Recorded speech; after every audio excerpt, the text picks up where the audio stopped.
Hello बच्चों, hopefully you all have done your English paper very well. Now next is physics. So here I have created short videos per chapter but not of important questions. For important questions you already have our chapter wise question bank जो तुम 3 महीने से hopefully कर रहे हो.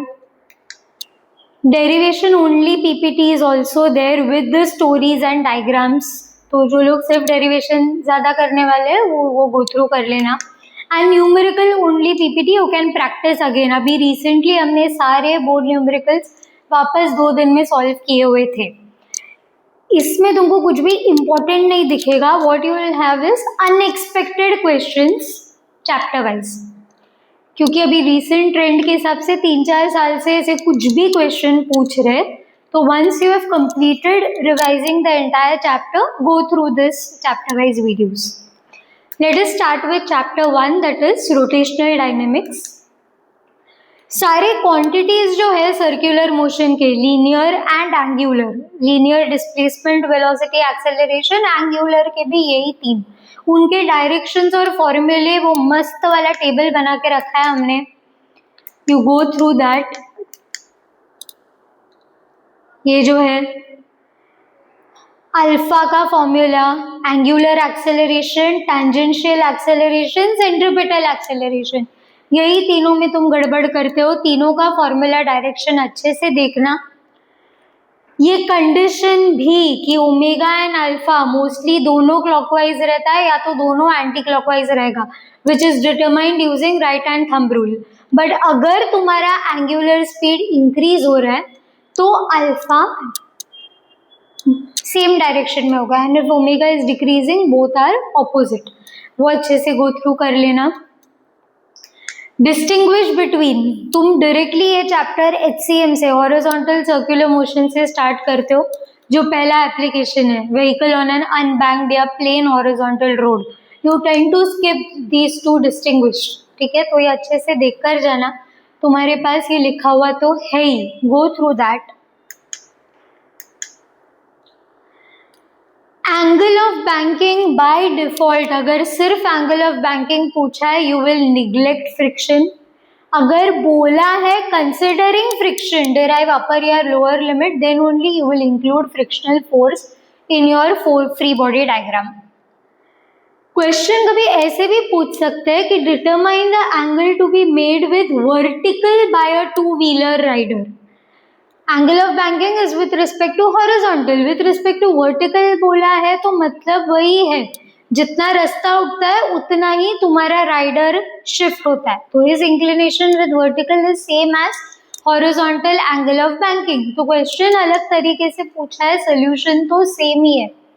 इसके साथ ये पूछते कि why the rider has to lean but four wheeler does not have to lean. ये हमने लिख के रखा है, ये तुम पढ़ना शायद स्किप कर देते हो, बट इस आफ्टर यू कंप्लीटेड ये भी जरूर गो थ्रू कर लेना वापस कि while taking turn two wheeler rider has to lean with the vertical.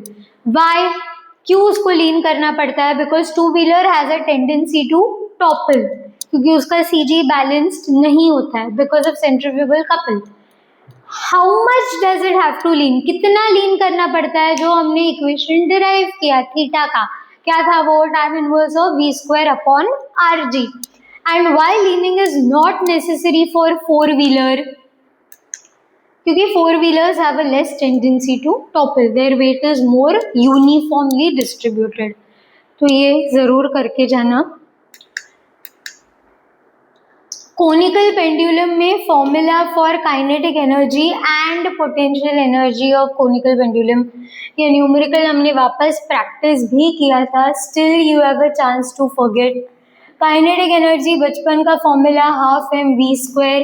v को डालोगे तुम लोग r² ओमेगा². ओमेगा के लिए तुमको दिया जाता है 4π² n² एंड r अगर डायरेक्टली नहीं दिया है, r you can find out in terms of L sin theta. Length of the string will be given sin theta cos theta के values तुमको पता है वो जोड़ी 0.6 and 0.8. Potential energy of conical pendulum, you can directly use the formula mgh where your h is l minus l cos theta. Directly ये formula use कर सकते हो mgl into 1 minus cos theta. ठीक है. Difference between first and second application, जैसे HCM के अपने 4 applications है, वैसे VCM के भी 4 एप्लीकेशंस हैं. VCM का first application is mass tied to a string, जिसके डेरिवेशंस हमने किए हैं. दूसरा है mass tied to a rod. उन दोनों का डिफरेंस देखकर जाना कि पहले केस में आर स्ट्रिंग इज फ्लेक्सिबल बराबर, उसमें it is loose, and mass tied to a rod, your rod is rigid. Minimum velocity of the string can never be 0. ठीक है, इसका जो velocity है minimum is root of rg, वो 0 नहीं हो सकता. rod है, it can halt in a stationary position, तो string में topmost position का velocity 0. बाकी दोनों speeds याद रखना कैसे है, बताया था कि यहाँ पे you have odd numbers, root 1 rg, root 3 rg and root of 5 rg, and यहाँ पे you have even numbers, यहाँ पे 0 rg, 2 rg and root of 4 rg. इसमें एक MCQ भी था कि स्पीड क्यों चेंज होता है. Magnitude of speed changes because of gravity and direction changes because of tension, वो भी देख लेना. रेडियस ऑफ गायरेशन तो स्टैंडर्ड क्वेश्चन है. तुमने definition, significance, compare radius of gyration of ring disc and what can you infer if दोनों का radius of gyration is equal, ये तो तुमने अच्छे से बहुत बार देखा रहेगा. But you tend to overlook dependent and independent factors of radius of gyration. कि radius of gyration depends upon, there are 3 factors: position of axis of rotation, distribution of mass and mi of the object. इस पे mass नहीं आएगा, mass का distribution है and it does not depend on mass of the object, क्योंकि formula वाला mr² suppose and mk², mm always gets cancelled. तो radius of gyration does not depend upon mass, it depends upon distribution of mass. तो ये दोनों भी देख कर जाना. Statement and proof of parallel axis, perpendicular axis with diagram, कहानी, ये सब तो तुमको अच्छे से आता है, ये देख लेना वापस. Conditions to use parallel and perpendicular axis. Parallel axis कभी यूज करोगे?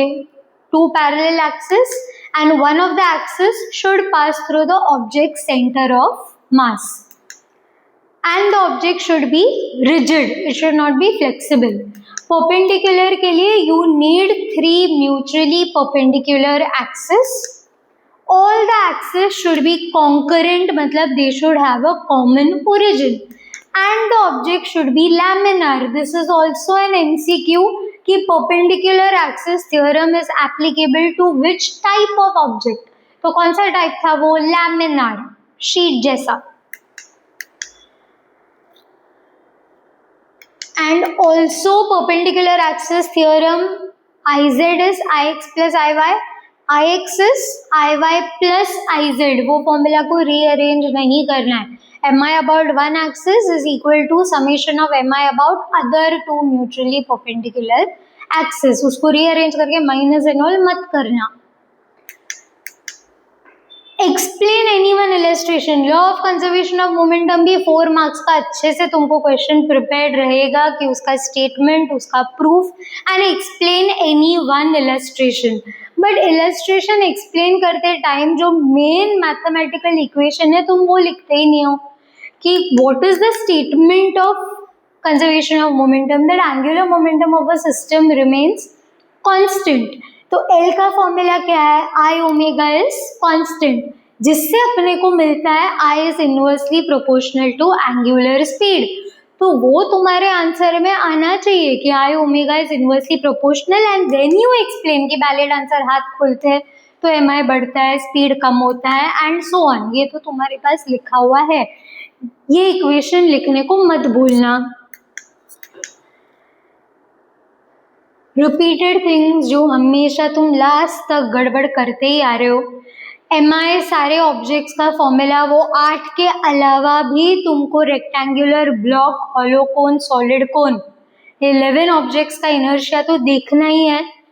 पैरेलल एक्सिस थ्योरम लगाने के लिए calculate MI of a ring. Tangent अगर बोला है, tangent parallel to plane, perpendicular to plane, अब तक तुम्हारे दिमाग में बैठा नहीं है कि IC कब अबाउट सेंटर लेना है, कब अबाउट डायमीटर लेना है।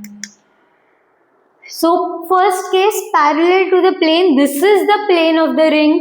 तुमने टैंजेंट कहाँ पे भी बनाओ, एक पैरेलल एक्सिस लेना, टैंजेंट के अबाउट दिस इज I0, जो सेंटर ऑफ मास से पास हो रहा है that is IC।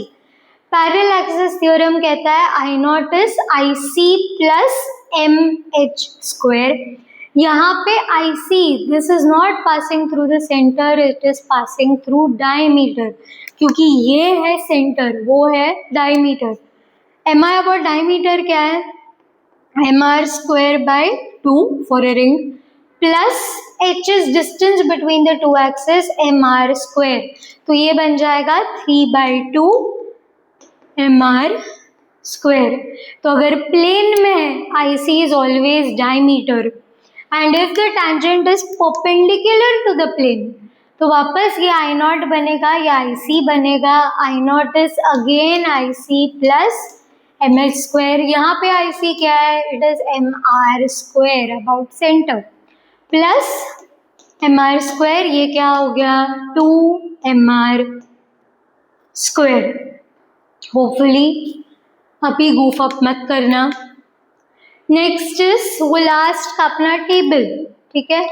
Angular momentum, kinetic energy of rotating body, torque, ये तो तुमको याद रह जाता है। You overlook this work and power का फॉर्मूला इन एंगुलर कोऑर्डिनेट्स। तो ऑलवेज ये सब फॉर्मूले बाय हार्ट मत करना। लीनियर का अपने को अच्छे से पता है, लीनियर में work is force into displacement. इसी को एंगुलर में कन्वर्ट करो, गेस मत करो, फिर तुम टाउ ओमेगा कुछ भी लिख दो, वर्क तो वर्क ही रहेगा, स्केलर क्वांटिटी है। फोर्स एंगुलर में बन जाता है टॉर्क, डिस्प्लेसमेंट बन जाता है angular displacement that is theta, and unit इसका जूल ही रहेगा। सिमिलरली लीनियर में पावर है work upon time, S upon T velocity बन जाता है। तो लीनियर में power is force into velocity, angular में पावर इज फोर्स बन जाता है टाउ, लीनियर स्पीड बन जाता है angular speed omega. Formula unit again ऐसा unit is watt only. Surface density of disc, तुम सारे MI के फॉर्मूले भी पढ़ लिए, सब कर लिए, कभी सरफेस डेंसिटी मास नहीं देते, सरफेस डेंसिटी दिया जाता है। सरफेस डेंसिटी हम कैसे निकालते हैं, sigma, sigma is mass upon area of the disc that is a circle pi r square. तो इससे you can find out mass that is sigma into pi r square. कभी सरफेस डेंसिटी वर्ड नहीं दिखा तो unit से पहचानो, mass upon area kg upon metre square. And MI of a disc derivation शायद अब तक छोड़ के रखा है, एटलीस्ट बोर्ड्स के पहले देख लेना, वो छोड़ना मत, नहीं आने चाहिए ये सब अनएक्सपेक्टेड क्वेश्चंस, सब स्टैंडर्ड ही आने चाहिए, but these things we can definitely take care of. Rolling motion में तुम 3 चीजें तो पढ़ ही लेते हो, अपना derive kinetic energy of rolling body, speed and acceleration of object rolling down an inclined plane, जिसमें तुमको law of conservation of energy and third equation of motion use करना है, एंड रोलिंग वाला अपना 4 number, linear is to angular is to total, ये तो तुम कर लेते हो। बट उसमें एक स्टेटमेंट दिया है कि प्योर रोलिंग क्या होता है, उसमें object should not slide, it should only roll, एक पॉइंट ऑफ टाइम पे कम एरिया कॉन्टैक्ट में चाहिए। तो उसके लिए कौन सा फ्रिक्शन जरूरी है, MCQ में आ सकता है, it is static friction is essential for pure rolling motion. Obtain the relation between linear and angular velocity, ये तुम्हारे नोट्स में नहीं है, ये नोट डाउन कर लेना, ठीक है, सैम्पल पेपर्स में देखा है उत्तम के। You have to prove that v is equal to r omega. 2 he step का प्रूफ है, कहानी ऑब्वियसली डेरिवेशन है तो कहानी लिखेंगे ही. क्या है वो story? You have to consider an object that is moving with linear velocity v in a circular path of radius r. Circular motion कर रहा है object.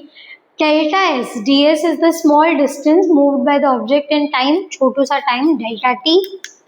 linear speed is given by, instantaneous speed का formula क्या है? It is rate of change of linear displacement d by dt of ds.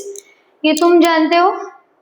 You also know that s का formula क्या है? It is r cross theta ना, तो r theta, you know this. s is equal to r theta, उसको substitute करना तो d by dt of s के जगह आ जाएगा r theta. Through out the motion radius तो चेंज नहीं होगा, वो बाहर आ जाएगा. d theta by D T is nothing but omega, since angular speed is rate of change of angular displacement upon time. So hence you have proved in 2 steps that v is equal to r omega. Section B, 2 mark, could be asked.